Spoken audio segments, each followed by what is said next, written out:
Assalamualaikum warahmatullahi wabarakatuh. A'udzubillahi minasyaitonirrajim. Bismillahirrahmanirrahim.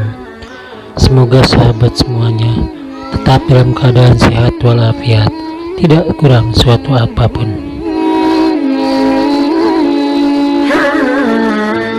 Baiklah sahabat, pada kesempatan kali ini saya akan berbagi tentang info, atau lebih tepatnya akan berbagi tentang informasi ilmu, yaitu yang akan menjelaskan tentang sejarah peradaban Al-Quran. Baiklah sahabat, di mana sumber informasi ilmu tentang sejarah peradaban Al-Quran ini saya dapatkan dari seorang narasumber yang sangat mumpuni, yaitu Bapak Hudai Umar. Beliau adalah salah satu yang pernah menjadi dosen di UNJ pada tahun 70-80-an. Beliau adalah salah satu orang yang sangat luas wawasannya, baik dari segi keagamaan maupun segi wawasan yang lain. Saya harap sahabat menyimak video ini dengan seksama dan teliti agar jangan sampai terjadi gagal paham atau gagal fokus. Untuk itu, agar tidak terlalu berlama-lama, marilah video ini kita mulai dengan mengucapkan Bismillahirrahmanirrahim. Semoga kita semua tetap dalam rahmat Allah Subhanahu wa ta'ala. Assalamualaikum warahmatullahi wabarakatuh. Bismillah walhamdulillah wassalatu wassalamu ala rasulillah wa ala alihi wa sahbihi wa man tabi'ah wa wala wa ba'd. Allahumma sholli ala sayyidina Muhammad wa ala ali sayyidina Muhammad kama shallaita wa sallamta ala sayyidina Ibrahim wa ala ali Ibrahim fil alamin innaka Hamidum Majid. Saudara sekalian, pada malam ini saya dipersilakan untuk menyampaikan kuliah umum dengan judul yakni Membangun Peradaban Quran melalui pesiar ilmiah. Jadi saya ulang kembali bahwa judulnya adalah Membangun Peradaban Quran melalui safari ilmiah.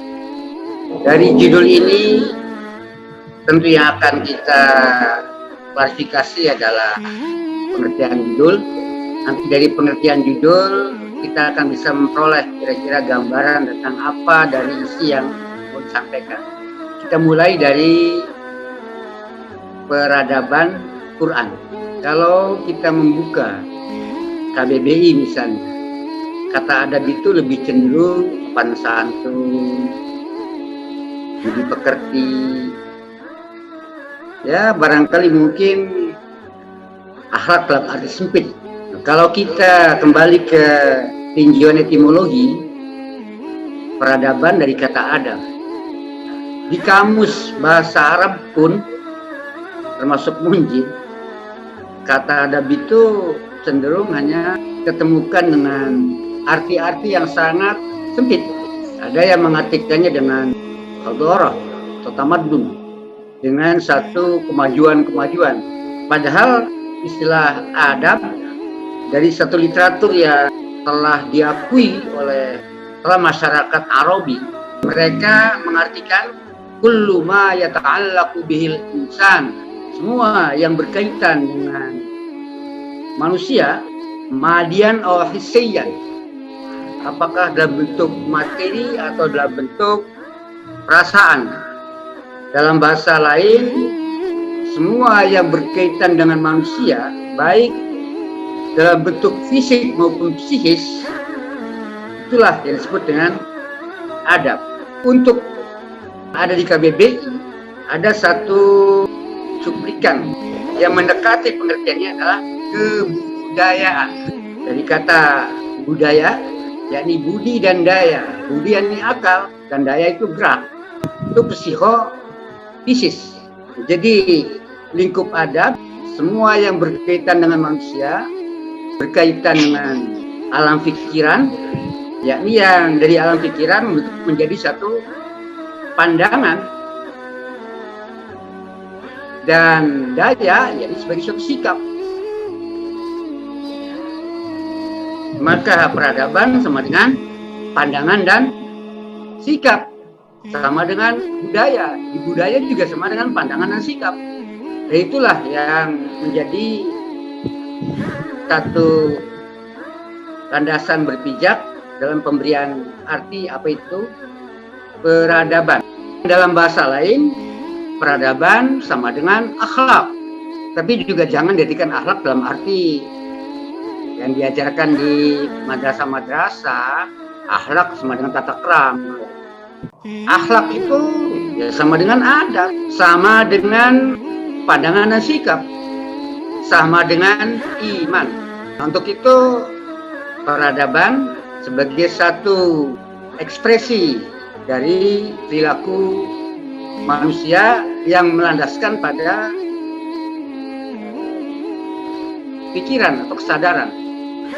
Peradaban Quran, ledakan kesadaran dari Al-Quran. Apa itu Quran?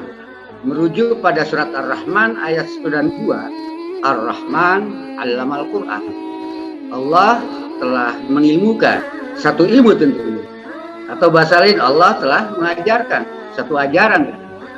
Begitu maka Quran sama dengan ilmu. Di peradaban Quran berarti satu akhlak yang dibangun berdasarkan konsep-konsep dari Al-Quran, merujuk dari ayat-ayat yang lain bahwa Quran ini satu pedoman dari Allah yang menjelaskan rambu-rambu tentang kehidupan. Itulah namanya takdir, rancangan kehidupan dari Allah, baik yang khair yakni yang nur, maupun yang syar atau yang zulumat. Maka nanti peradaban yang terbangun menjadi kenyataan dalam kehidupan bisa dua model, dua nilai, yakni peradaban yang nur dan ada yang peradaban zulumat. Nah, begitu hanya dengan kalau digunakan dengan istilah akhlak, maka ada akhlakul karimah, itu peradaban yang mulia atau terhormat, dan akhlakul mazmumah, akhlak yang tercela lah, akhlak yang hina. Atau dalam bahasa lain, mengutip dari kata-kata Nabi, kata peradaban juga sama dengan sunnah. Allah mengatakan, innama bu'itsu liutammima makarimal akhlak. Akhlak adalah tampilan dari Quran, dari ilmu. Maka nanti dalam satu ayat atau kata Nabi tadi, Nabi mengungkapkannya dengan ada kata-kata sunnah. Satu petikan yang saya sampaikan dari hadis tersebut, ada man sanna sunnatan hasanatan falahu ajruhu wa ajru man amila biha ila yaumil qiyamah. Sebaliknya, wa man sanna sunnatan sayyi'atan wa alaihi wizruha wa wizru man amila biha ila yaumil qiyamah. Dari beberapa petikan yang saya angkat tadi, ada beberapa istilah yang searti dengan peradaban, ini akhlak atau sunnah.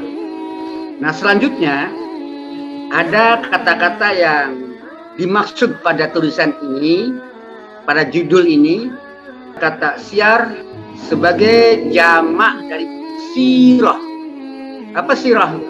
Ya, sama dengan wisata atau perjalanan. Jadi berpesiar, melakukan satu perjalanan. Sirah itu adalah sama dengan sunnah,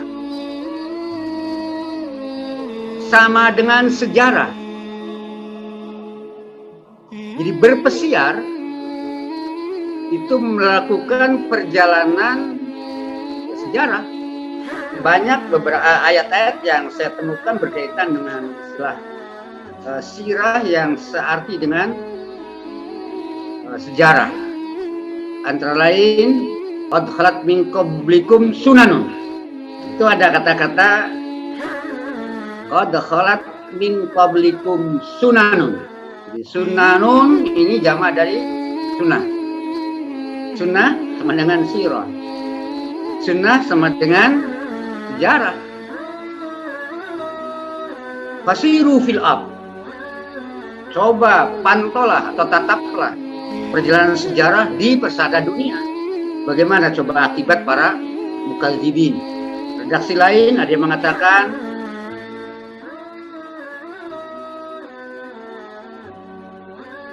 akibah al-mujrimin. Ada lagi akibatul ladzina min qabl. Berarti tepat kalau dikatakan sirah sama dengan sejarah. Berpesiar artinya mengenang sejarah. Pesiar ilmiah bukan sekedar melancong dalam arti leha-leha mengendorkan saraf, sama dengan napak tilas, melakukan perjalanan atau kajian bagaimana coba mengenang sejarah perjuangan yang pernah dilakukan oleh para pendekar ilmiah, para pengembang akhlak mulia, para pengembang Quran. Karena ilmiah sikap dari apa? Sifat dari ilmu. Jadi ilmiah itu sikap dari Quran. Sehingga wisata atau siar ilmiah itu sejarah Quran, sejarah peradaban Quran. Nah, ini perlu saya tegaskan bahwa pesiar bukan pesiar. Kalau siar yang dimaksud dalam istilah siaran tapi dari siarun. Siar itu apa? Menyemarakkan. Kalau ini napak tilas dalam arti perjalanan peradaban Quran. Mungkin para pemirsa akan kaget. Kan Quran kan wahyu disampaikan oleh Allah pada Muhammad. Tapi kok dikatakan ada yang pra Muhammad? Ini kan tanda tanya besar. Ini perlu kita luruskan. Jadi pengertian Quran perlu kita tambah. Jadi Quran sebagai ilmu Allah yang pada Muhammad disampaikan melalui Jibril kepadanya. Quran ilmu Allah atau wahyu Allah, arti wahyu sama dengan ilmu juga disampaikan oleh Allah melalui malaikat kepada Muhammad dan tentu para pendukungnya.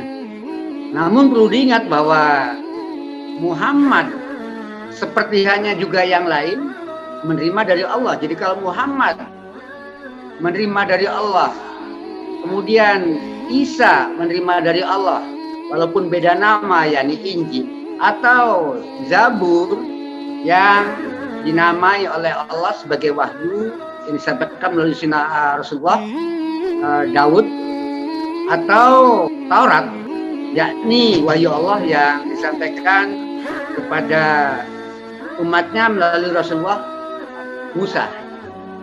Terus ke belakang Sunnah Ibrahim dengan Suhufullah, dan pada akhirnya pada Adam yang dibahasakan agak mirip cuma beda nama. Wa 'allama Adam al-asma kullaha. Allah telah mengajarkan kepada Adam al-asma kullaha. Al-asma adalah ajaran Allah yang disampaikan sehingga menjadi sunnah Adam. Persamaan kata sama-sama dengan kata-kata 'allama. Kalau pada Muhammad 'allamal Qur'an, pada Adam 'allama al-asma. Sama-sama 'allama. Al-asma sebagai objek dari 'allama. Al-Qur'an objek dari 'allama. Sementara muallimnya yang mengajarkannya atau pangkalnya yakni sama-sama Allah. Kalau Allahnya sama, tentu ajaran yang disampaikan juga sama. Sehingga pada surat Al-Baqarah, amanar rasul bima unzila ilaihi min rabbihi wal mu'minun. Kullun amana billah wa malaikatihi wa kutubihi wa rusulihi. Yang ditutup dengan la nufarriqu baina ahadin min rusuli. Itu kata-kata yang perlu digarisbawahi. Kami, kata para rasul, menyimpulkan la nufarriqu baina ahadin min rusuli, antara sesama rasul satu dengan yang lain. Berarti misi kerasulan Muhammad adalah sama dengan misi para rasul yang lain. Beda nama karena beda waktu, tapi esensinya sama. Sehingga peradaban Quran adalah peradaban ilahiyah yang dimulai sejak Allah menurunkan ajaran kepada manusia, yakni khalifah. Sejak khalifah pertama, yakni Adam. Itulah alasan peradaban Quran sudah ada sejak sebelum Muhammad. Beda nama tetapi hakikatnya adalah sama. Dan Muhammad ketika membangun peradaban Quran menurut sunnahnya, kerap kali dia diajak untuk berwisata, untuk berpesiar dengan pendekatan historis. Coba perhatikan betapa pendahulu Anda, Ibrahim, Musa, dan lain-lain tentu. Ini pengertian dari judul yang saya sampaikan, yakni membangun peradaban Quran melalui pesiar ilmiah.